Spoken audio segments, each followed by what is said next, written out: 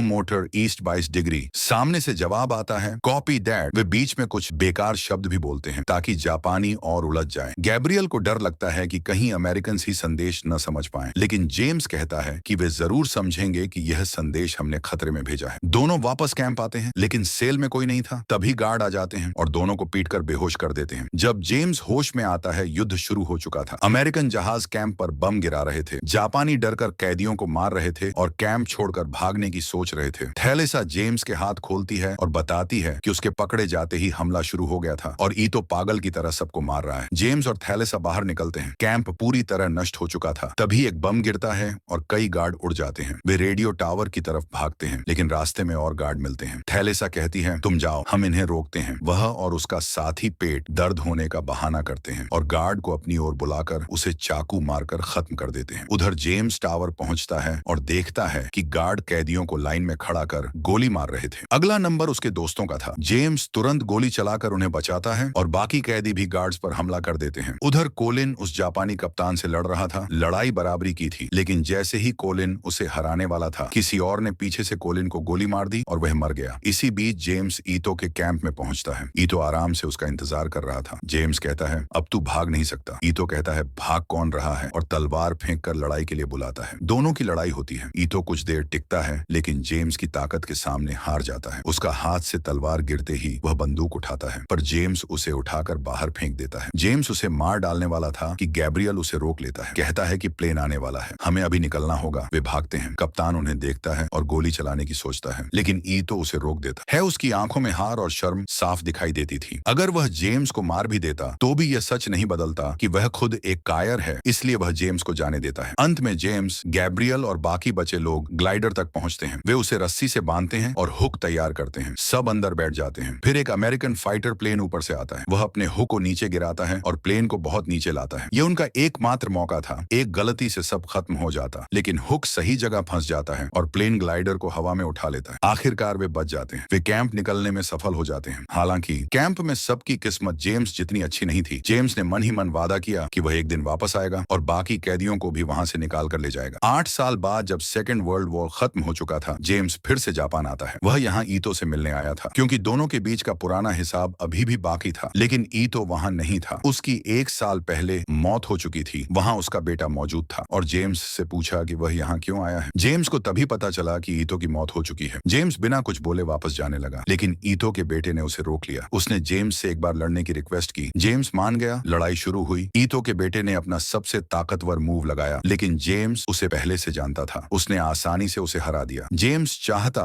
तो उसे मार भी सकता था, लेकिन उसने ऐसा नहीं किया। उल्टा उसने उसकी ओर मित्रता का हाथ बढ़ाया और लड़ाई खत्म कर दी। ईतो के बेटे सूखे ने कहा कि उसके पिता बताया करते थे, एक दिन वो फाइटर जेम्स जरूर वापस आएगा, क्योंकि उसकी एक कीमती चीज हमारे पास है। वह कीमती चीज थी जेम्स का बैज। सूखे ने वह बैज जेम्स को वापस दे दिया और कहा कि उसके पिता ने उसे हमेशा संभाल कर रखा, इस उम्मीद में कि जेम्स इसे लेने वापस आएगा। दोनों ने एक दूसरे को सम्मान दिया। जेम्स बैज लेकर वहां से चला गया। इसी के साथ कहानी खत्म होती है। उम्मीद है आपको ये मूवी पसंद आई होगी। Thank you for watching. मिलते हैं अगली कहानी में।